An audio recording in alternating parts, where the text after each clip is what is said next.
Hi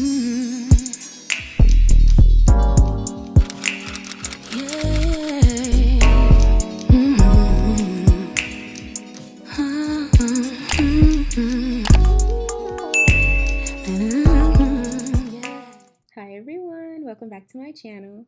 So today's video is centered on the comparison of day trading versus swing trading. So I'll discuss the main differences and give examples on how to be profitable with both approaches. So let's jump straight into it. As y'all can see, I have SPY pulled up here on the option chain. So I want to start with the main differences between intraday trading and swing trading. So for any new traders, at the core, it comes down to time exposure and how one may capture price movement. Now, when we consider day trading options, positions are opened and closed within the same day. Now, this does not mean that you have to trade 0 DTE. Intraday just simply means that you're opening and closing the position within the same day, because you can select contracts with any amount of days of DTE that you decide.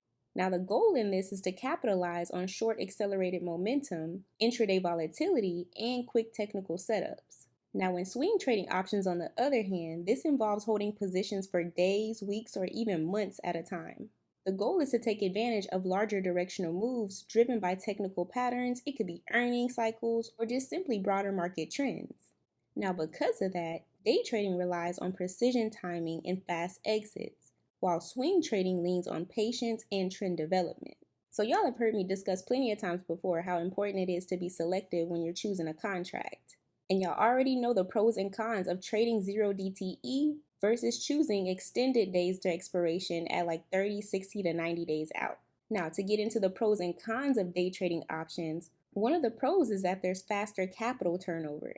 So you gain capital daily, granted you're choosing the right setups, which compounds profits quickly when you're consistent and accurate. Also, there's no overnight risk. So let me go ahead and show y'all what that looks like here, because there's no exposure to gap ups, gap downs, or major shocks of news while you sleep. And as a result, you can benefit from high leverage intraday moves because small price movements can yield very strong returns because options are so sensitive near expiration. Now, some of the cons of intraday trading are potential high commission and the fee impact. Since the frequency of trades increases the likelihood of slippage, fees cut into profit. Now, keeping that in mind, time decay accelerates intraday, meaning options lose value more rapidly on expiration day, especially if the move doesn't happen as anticipated.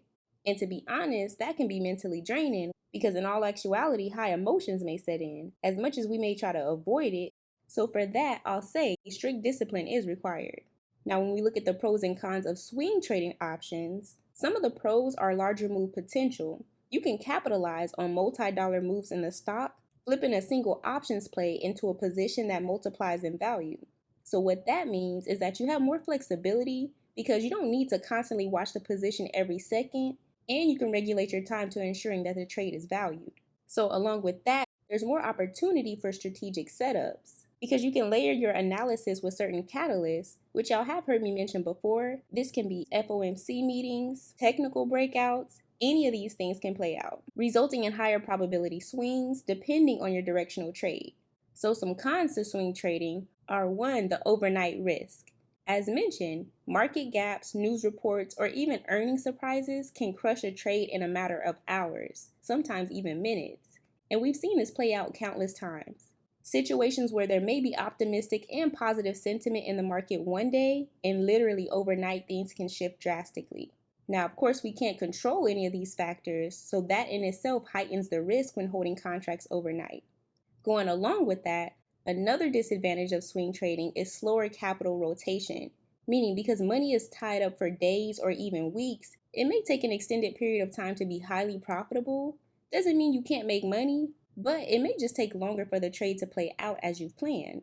For example, if you're expecting, let's say, a $20 move in the stock or ETF price, but the ticker you're trading only moves $2 to $3 a day on average, with there being highs and lows in the market, you may have to see it through for that $20 gain.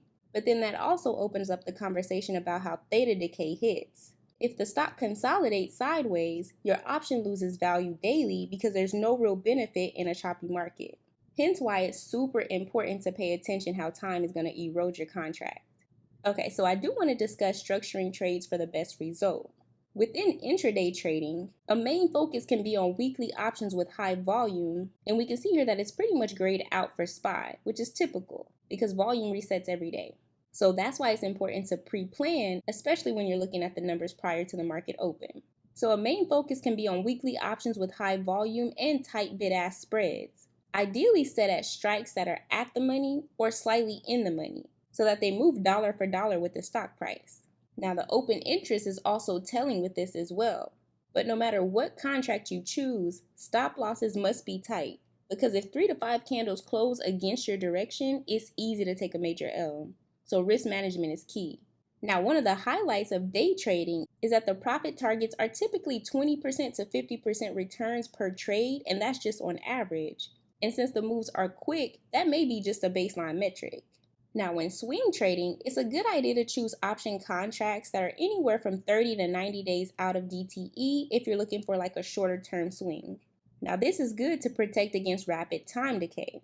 So a good strategy that I've discussed before is to choose strikes closer to in the money for stronger delta and stability. And I'll leave a link to that video down below.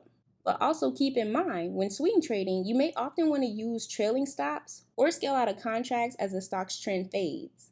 Now, probably the biggest benefit with swing trading is that profit targets can range anywhere from 50% to 200% plus on a strong directional move. So if the setup is right, the trade can easily play in your favor, simply because time is actually on your side. Okay, so keeping that same train of thought, I want to briefly discuss the risk to reward as it relates to time.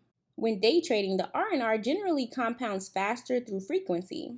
The only reason I would say that time decay is not as much of a focus in intraday trading is because before you even enter the trade, you're already aware you won't be holding the position past the market close, so whatever you're expecting has to be factored in initially so there's no surprise. You still should keep in mind every minute counts. Now, when swing trading, the R&R is typically larger depending on the setup. Some may risk a minimal amount for a potential large gain, but it may take longer for these to be realized gains.